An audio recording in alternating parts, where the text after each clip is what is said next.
Voices, the voices, the voices, the voices, the voices, the voices, the voices, the voices, the voices, the voices. Let's see, why do you have tattoos? We went over some of the meanings of them. Tommy, what are some of your tattoos here? You have like one or two of them that are sticking out.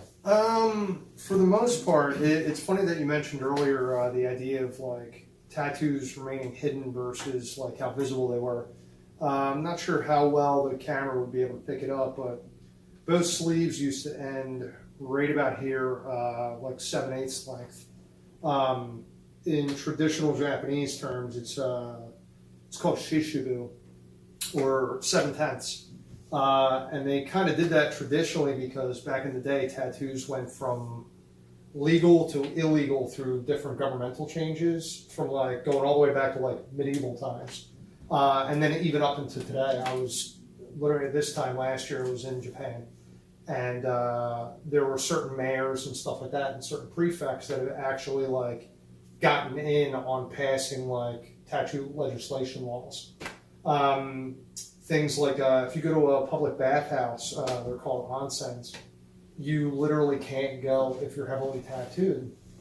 And the reasoning was apparently a lot of the crime syndicates who are known to be associated with like heavy tattoo work would have like meetings out in the open. And a lot of it was it's taboo to wiretap or to like have police like listen to conversations there.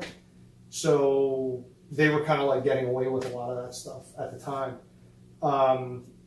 But regardless, over time, the idea was the populace used to just get tattoos that would cut off here and then kind of have this split at the center so that you could wear traditional garb and no one would know you were tattooed.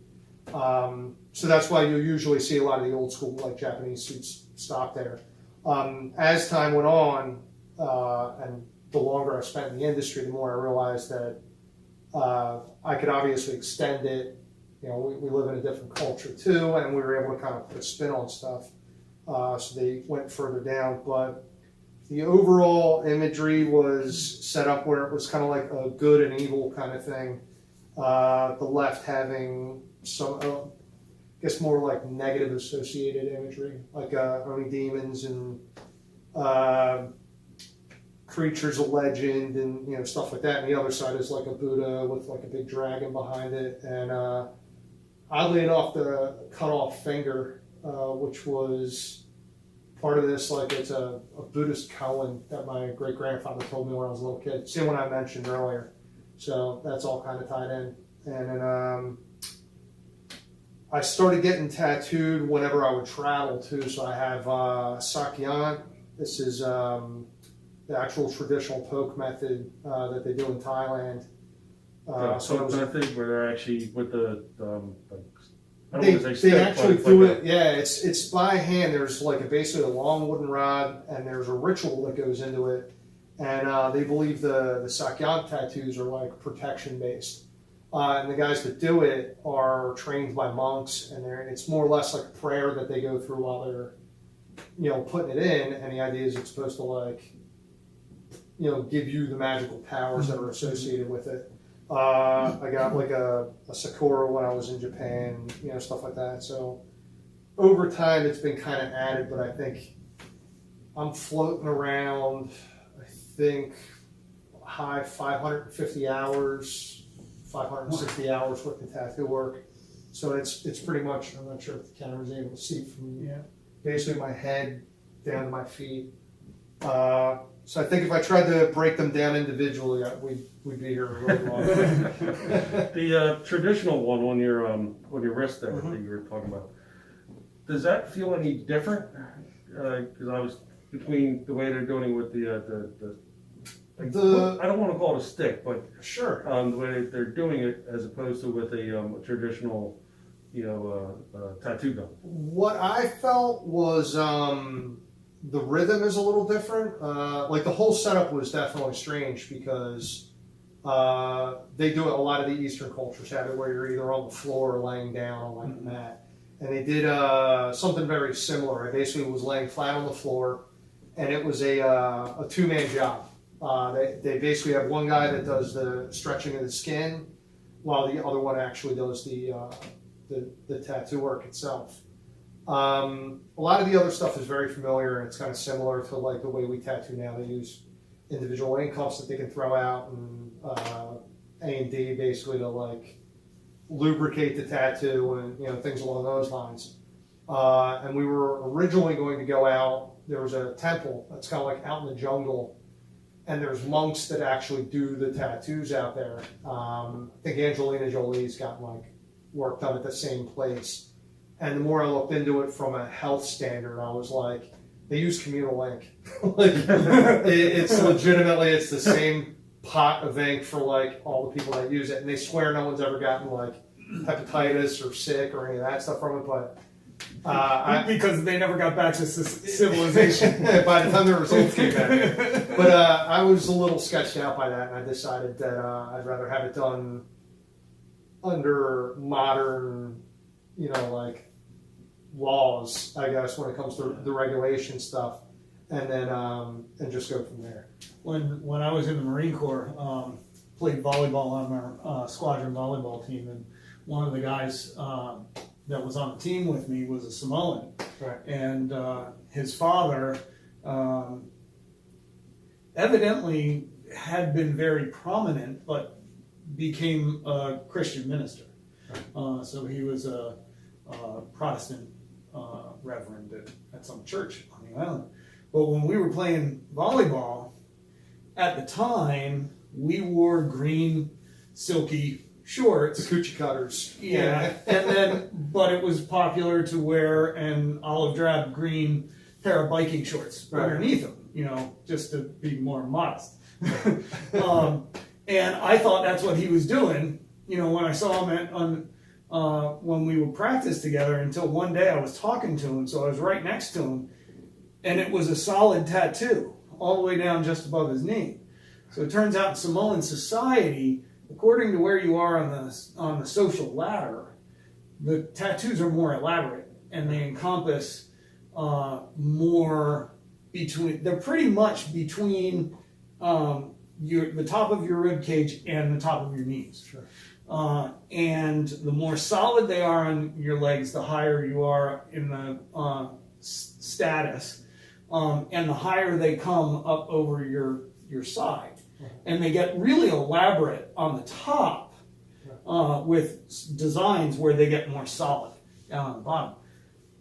But he had all those done in the traditional Samoan way, where they tap it. The tatau. Yeah, into your. And I was thinking that to do that solid on both legs, that had to hurt, and it had to take a long time. Yeah, there's the guys that do that work are known as sulapes. Every once in a blue moon, if you go to like some of the tattoo conventions, and you have guys from like all over the country that come in, they'll actually have those guys that will do that kind of traditional style work. And again, you have some people will say that that style work is more comfortable because there's a rhythmic or a tapping to it or whatever. Some people like hearing a buzz, and that's something that's like kind of more familiar. And even that's now kind of changing, because we've tattooed you with both rotary, which is kind of a more quiet tattoo machine. It's all the same process. And then there's like coils, which it's got like a louder crack or a hum to it. And there's also pneumatic ones too, which are, again, like an air-powered tattoo machine, which the only real noise you get is from wherever the generator's at. So even that stuff, like as far as the noise that's associated with how you're getting tattooed, people have different ideas as like what hurts more. I think there's people, myself included, like I think a lot of the noise or how loud it is, it's almost associated with like the dentist. Like it just, there's that kind of odd sensation that like, if it's really loud, it feels like it's going to suck. But, some people feel the opposite, I guess. I was going to say, I would think if there were a sound, especially that was a consistent sound, that you could mentally fixate on the sound in order to overcome any pain that you might feel. Right. Yeah. When you get into that like headspace, usually hours into getting tattooed. If you get these like larger projects, that's kind of like, I think it's easier to kind of zone out, I guess, when you have something that's consistent. That's where also people say that tapping rhythm, those guys have a rhythm down, and that starts to become one of those you drone out on it, I guess. That's another reason why I like the tattoos and why I like getting them. I had a conversation with somebody at work not too long ago. We were talking about the difference between a sadist and a masochist. And he was more on the side of a sadist. I'm more of a masochist. I like pain. And so he just wanted to go stand in the tattoo shop and watch people wince. You know, like I actually enjoy the pain of the tattoo, or to an extent. I know there was a couple of them I actually fell asleep during when I had my actually both calves, the left calf or right calf rather with the skeleton. I dozed off while that was being done, and then the book that's on my left calf, laying on the table in the room, because it was like kind of like an apartment, like living room type thing up above where my tattoo artist was, in the tattoo studio, and it was like all like this is his own private like space. So there's a little kid. I don't know who the kid was, but there's a kid over there playing a video game, and then my tattoo artist's wife came in, and they started watching $1 Million Baby. So as I'm laying there on the table, I'm watching $1 Million Baby, and then I just fell asleep. Right. And he woke me up when we were done. And there's a couple other where I dozed off on, but anymore, I don't sleep. Actually, when you were doing these ones, the heads on the inside of my arm, I almost fell asleep doing them, but we were talking throughout, so that's what was keeping me awake. I can't do it. I hate getting tattooed. The last one that I legitimately do. It's one of those kind of, I am terrified of needles. I hate getting tattooed. I like having them. I don't like needles either. Right. And it's funny because I had a small gash on my hand here, and I had to go to the hospital and get stitches. Like my employer made me go to the hospital to have it looked at, and I ended up getting 3 little stitches. But when the doctor finally came in and he's going to do the stitches, I asked him, like, "Is it going to hurt?" And he just looked at me, and at the time I didn't have nearly as many tattoos. This is when I was still in my mid-20s. But he just looks at me, he's like, "Are you serious?" Are you kidding? I was like, "Well, I don't like needles." It's like, again, like, "Are you serious? Like, you have tattoos. I get it you don't like needles." Like, I don't like needles. I don't like that pain. I will say this too.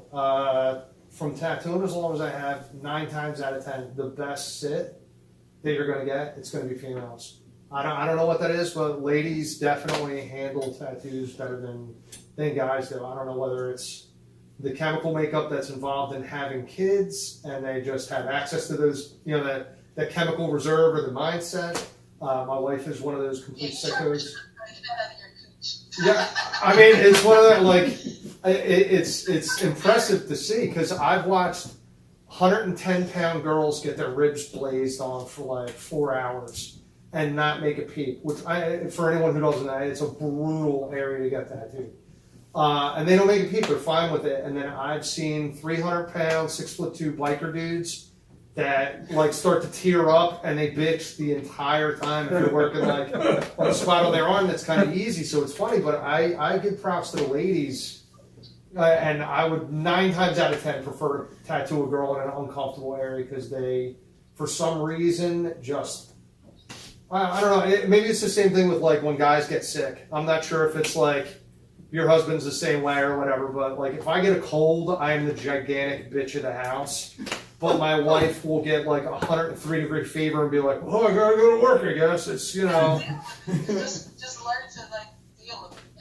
And I said to somebody the other day, if a guy had to push a baby out of his fetus, we would never have kids in this country. Great, I got snipped. Well, I ain't part of that. A few years ago, before I went to Puerto Rico, I had this tattoo done, and it took a while to get done because I had the money. You were talking about finances earlier. When I was younger, I either had the time or I had the money. It was never both. Right? So I had the money. I got this part done, the skull part, and then 3 years later, I came back. I did the back part with the ribbon and the lyrics. But as he was doing this one, I'm watching my tattoo artist, and we're talking. He had like a movie playing on the laptop, and I'm just looking at his facial expressions, and I'm in pain. Like, this sucks. It's like I'm almost about to like tap out, but I'm looking at his facial expressions, and he looks like he's getting tired. So I'm like, all right, he's going to be stopping soon. So I'll power through it. And he ends up finishing the tattoo, and he's like, all right, that's enough for today. Because I was only scheduled for like 3 hours or something, and it was like 3.5 hours at the time we finished. But I told him this, how I was looking at his facial expressions, and like I thought he was getting tired. He goes, "Oh no, I'm just getting warmed up. I can go all day. You want to go more?" I was like, "No, I don't want to go more. I'll come back." This sucks. And that stood out as far as the pain one. And then last Saturday we worked on my left thigh, and so we did the right thigh and then the left thigh. And the right thigh, not all one sitting, but on 2 separate sessions. But the right thigh is actually bigger than the left thigh is. The tattoo, not my actual thighs. And I walk around all like disproportionate. But like the one on the left thigh, it's like that one really sucked. Right. And like it was just like, I don't know why, but the entire tattoo. The more we talk, the more I'm distracted, so I don't really pay attention to it. And the buzzing doesn't do anything for me, negative or positive. But I just phase it out. But just the pain of it, it's like this is getting to be like the pain that, okay, maybe I don't like pain so much, and it just really sucked. And it only took like an hour, maybe a little more, a little less, but it was about an hour. And yeah, Left or right dominance sometimes comes into that. Like, I know people who they swear the right side of their forearm or the right ditch or something hurt worse than the left side, or things along those lines. But everyone's different, I guess. So. What was the worst one you got, Nikki? Huh? Huh? Are you giving me hand signs? You had 33 minutes. First one, Oh. I would say like my back, my lower back, that hurt more than anything. I think I had to actually get it the outside done and then come back. Split it into more than one session. Yeah, because it was I don't know, so close to the nerve, I guess, to my spine or something that it just hurt.